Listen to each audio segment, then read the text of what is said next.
Guys, we've had one red, one blue. What do you think for the next one? Any predictions? Blue? From over there? No? The games will be coming fast and furious. Are you ready for the next contestant? Guys, traveling all the way from Hong Kong, please join me in welcoming to the stage, Derek!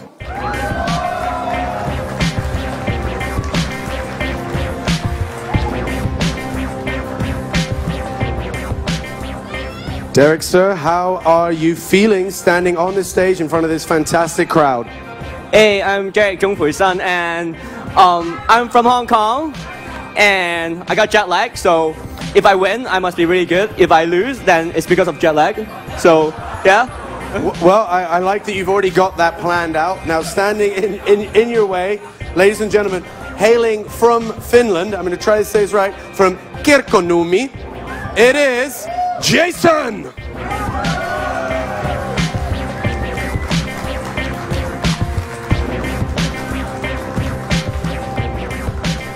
Jason, you're here.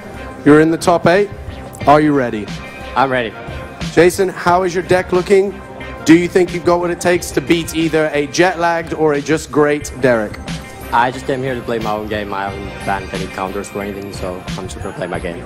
Playing your own game. Ladies and gentlemen, please make some noise for your next quarterfinalists. Now, guys, I will step back this way and let you shake hands.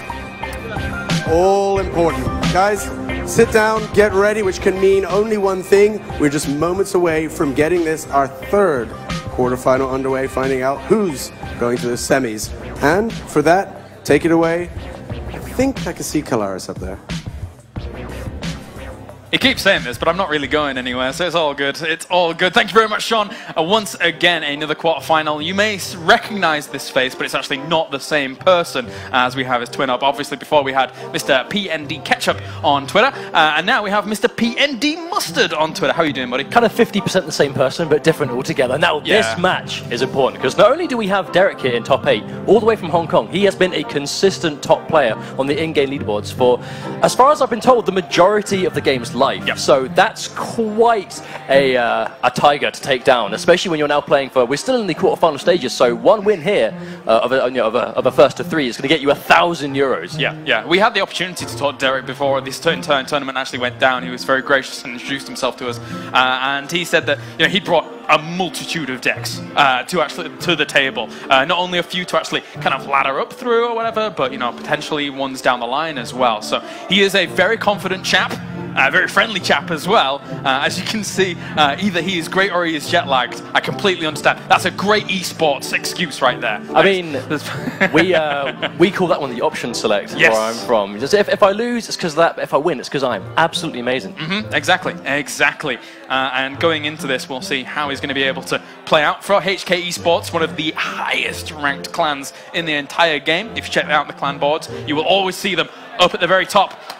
Players from all over the world have flown in here to play this tournament, and we're getting into it. Hog Rider already on the way for Derek to try and do some damage. He's going to get at least one hit onto it. He's got a slight life lead right now. These minions, I can't imagine by themselves going to do too much. We see the Ice Spears are deployed to really do a good job of just sort of slowing them down, but the life lead is still very much going to Derek. But I mean, a little bit of life, not really been too much moving forward into the game, but he does manage to deploy himself an elixir pump, going to give himself a little bit of an advantage, hopefully, if he can avoid some pushes for quite a while. It's so funny, this. It's like casting with the same person. Transitioning from brother to brother, it's fantastic. So it's like casting with yourself, and you'll see that later on, I'm sure. Yeah, oh yeah, that's a good point actually. It's like a mirror. Alright, well, there's one of those in this game as well. Giant for now, we're going to push on towards this cannon, so opting for a Giant as one of the push conditions. So we're going to see probably damage being followed up by that Giant, as it is a great tank here for the game.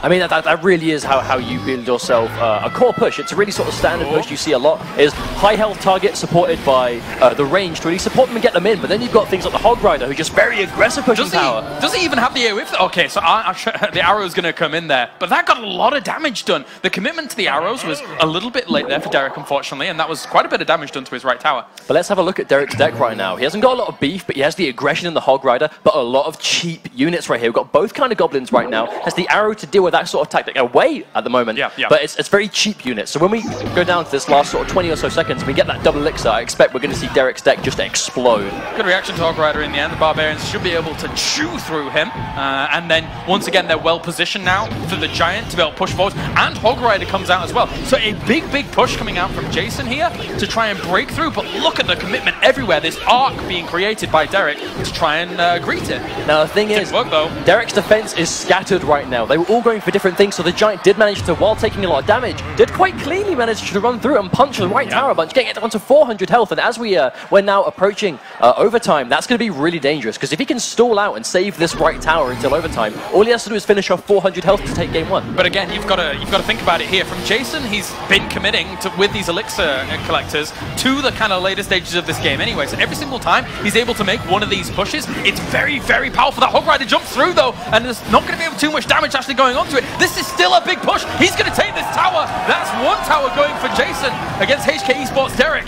30 seconds left on the clock and counting. We see a few goblins slipping through, but the tower's going to do a nice job dealing with them by themselves. The archers out really well placed to maximize the damage there. And again, goblins are not going to do too much, but we are getting into dangerous overtime territory. And right now, Jason does have an advantage by 600 health, and the tower is still standing. And still, he tries to get through there. The Hog Rider goes through, but he gets brought down just at the very last second. So no tower falls, and that is 4 seconds left on the clock. That is going to be a win here in game number 1 for Jason. Now, I really like the way Jason just secured that at the end. He was like, okay, right, I've got the tower. I'm going to put every single unit I have on the offense right now. So if he tries to counter push, my minions and my units are just going to completely soak up all this damage. One thing he's getting out of those elixir collectors that early on, you could see it was exactly the same push crafted twice with Giant, what else do we have behind it, Goblins, even the Hog Rider to kind of jump in as well. Overall, the unit composition that he brings in each of those pushes is extremely hard to deal with unless you have maybe arrows and some extra oomph to actually bring down the Giant during all of that. So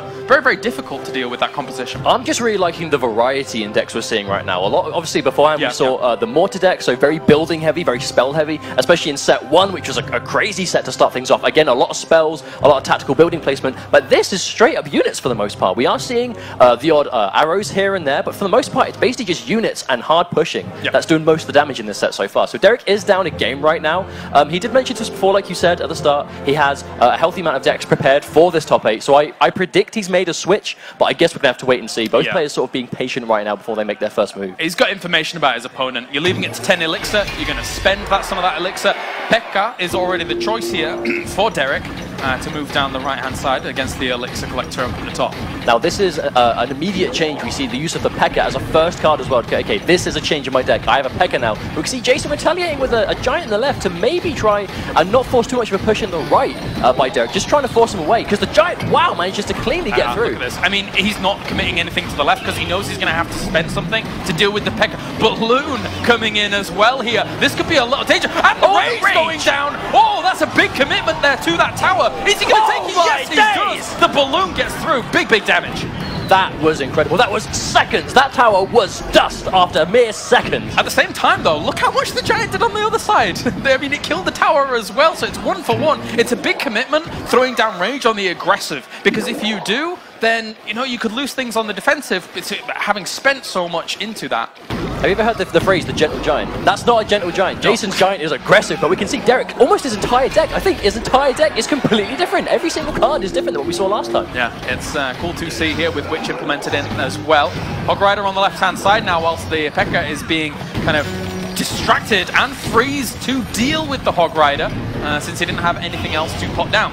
Wow, and the Hog Rider is just completely dealt with. I think that might be another adjustment, is Derek just using the freeze on the Hog Rider. We saw this used earlier on, but a big push on the right by Jason. Not sure if the Giant's going to go down or if he's going to get some damage off. The skeletons are deployed, but the minions are going to keep the elixir pump busy as well. Yeah, that was not too bad actually. I mean, he cleaned up with the arrows, but he's probably going to end up losing that tower eventually. That's so much damage actually going onto it. The minion horde was not down with 10 health. Wow. 10 health remaining on that tower. What do you do if you're Jason in the situation? Do you leave that tower alive until overtime, or do you just take it out now to get the positioning advantage to be able to spawn things further up? Set up defensively, try and deal with this rage, and if he can deal with this rage from here on out, you can arrow it. It doesn't matter. But he's frozen some of that. That balloon is on top of that tower. Not much more. He's actually just going to go straight for the big push, and I don't think he can't save that tower. Oh, that was expensive, but Derek, this is so many units coming in. The big crown tower is taking so much damage, and this might be game 2. That looks like that is it.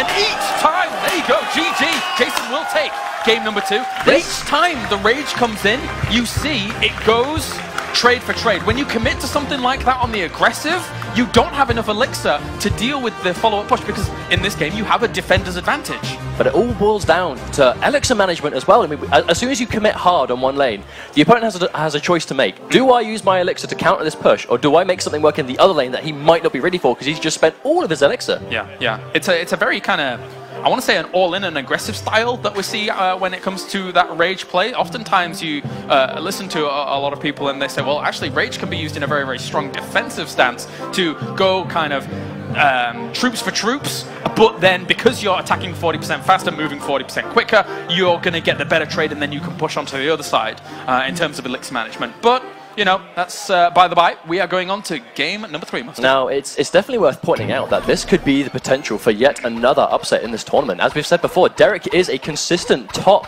leaderboard player in the game's actual live client. And Jason, as he said himself, he just turned up because he loves the game, he just wants to play. And here he is, one game away from taking home, you know, debatably one of the best players in the world at Clash Royale. A 3-0, not even 3-1, 3-2, 3-0 right now, maybe. We've seen that Hog Rider coming out from Jason already. Gets on towards that cannon, which will hold it off quite nicely. Ice Wizard being deployed by Derek as well. And between them on live, there's like 1,000 trophies difference. 4,000 against 3,100 or so. And especially when you get to higher levels of trophies, that 1,000 makes a bigger difference than it might appear. Yeah. Here, though, on a level playing field with all cards same level, commons 8, rares 6, epics 3, legendaries 1.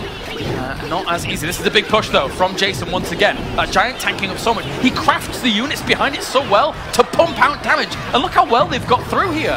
Oh my word, already down to 400 health and lowering 160, 118, 72. Wow! I'm going to be copying this comp when I go home. Oh my god, Jason with this giant goblins, archers, and Hog Rider comp. Even the barbarians were in that one actually compared to the Hog Rider. Now that was incredible because right now this is like Jason's been using the same deck the entire time, and Derek every single game has tried to change and it's just not working. Jason's just too much right now. Yeah, and it's very, very difficult to deal with. Hog Rider on the way, giant thrown down in the middle as well. This is going to be the distraction here for maybe the Hog Rider to do something, because realistically, what do you deal with? Do you deal with the giant that's going to do some damage, or do you do the Hog Rider here? Likewise, he took so much damage on his towers from that. It's just the benefit of taking a tower so early. You get the luxury of really being able to play on the back foot if you want to, but then any aggression further that point is going to be so much more dangerous when you know I'm winning right now. Yeah. I am 2 games up and I've taken a tower. I don't have to commit, but you do. You have to do something. I'm absolutely loving Jason's deck. He hasn't had to switch up, and look at this. I mean, for good reason. Arrows are going to go down. They don't do too much. The barbarians will kill that Hog Rider. And the Hog Rider on the other side is actually getting a bit more damage done with the giant goblins, spear goblins as well as barbarians. This is just incredible play from Jason right now. I mean, really splitting off his just constant loads of units. And Derek's trying to get something going. If he can take a tower.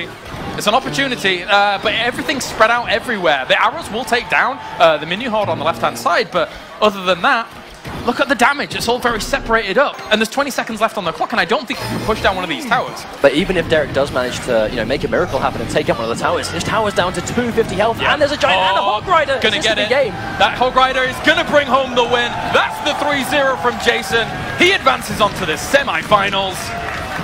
Brilliant stuff from Jason. I don't think that was the result anyone was expecting, so huge props to Jason. Obviously, props to Derek. Making top 8 out of 200 players is no easy feat, especially when you are coming over from overseas, you know, from Hong Kong to Finland. That's not exactly a quick trip, but Jason will advance as your 3rd semi-finalist today. And you know the funny thing is that we've had Finland versus the world in every single one of these series, and in every single one, Finland's come out on top. I didn't even realize that. Wow, this Finland have come to play. I think Suomi is, I'm not even sure if I'm pronouncing that right. It's like, it's the chant, man. Finland has done so well so far in these semi-finals. Look what's happened to our poor stage. Our poor stage is covered in confetti. There's a lot of confetti. They did give confetti cannons as well as our lovely emotes. Which to all I our think guys. after that one, this one, right? This is my favourite. For Finland, yeah, I suppose thumbs up for Finland. But They're doing pretty well. You know what I think we're going to see if we see Mr. Steroidy advance to the grand finals? Oh, right, okay, for mortars, I suppose, yeah. We'll see. I mean, now they've secured themselves €1,000. Yes. But 3,000 is going to be the difference next time, and then 10,000 to play one. Would you play mortar for €10,000? I don't think anyone wouldn't for that money. Yeah. If you want to win, you want to win. All right, we are done up here. We're going to head off to Sean on the stage once again, who is with our winner, Jason, advancing onto the semi-finals. Thank you so much, Kalaris. Wow. Jason, you just knocked out arguably one of the favorites of the tournament, Derek. First off, a round of applause for Derek, everybody. Jason, he came in as a favorite. There was a lot of riding on this. A lot of people were saying, okay, this is going to be a cakewalk for him. But you now stand victor. You are in the semi-finals. You're guaranteed taking home €1,000. How do you feel? Amazing. I didn't expect that. Now, you did it in quite triumphant and authoritative fashion. I mean, what do you think was working for you? That's the deck I've been playing almost 2,000 games with, so I think it's that. 2,000 games with that deck. Good. You've had some good time to practice. I'm happy about that. Now, there was a lot of talk about the fact that Derek actually has 1,000 points on you in the ranking. Was that in your mind coming into this? Yeah, I knew he had way more trophies than I did, but I've seen a lot of good players, high-level players, lose in tournaments, on level 8 tournaments, against a couple thousand trophies lower than they are. So we are all in the same line here. So all in the same. You came here with 200 hopefuls. Here they all are around you. You're now down in the final 4. That's got to feel pretty good. What are you going to do now to prepare for the upcoming semi-final? I have no idea. I'm just gonna hope. Hope is always a good one. Once again, a round of applause for your semi-finalists. It's Jason. Jason, you can go back and set up. Derek, thank you so much. Once again, round of applause for Derek.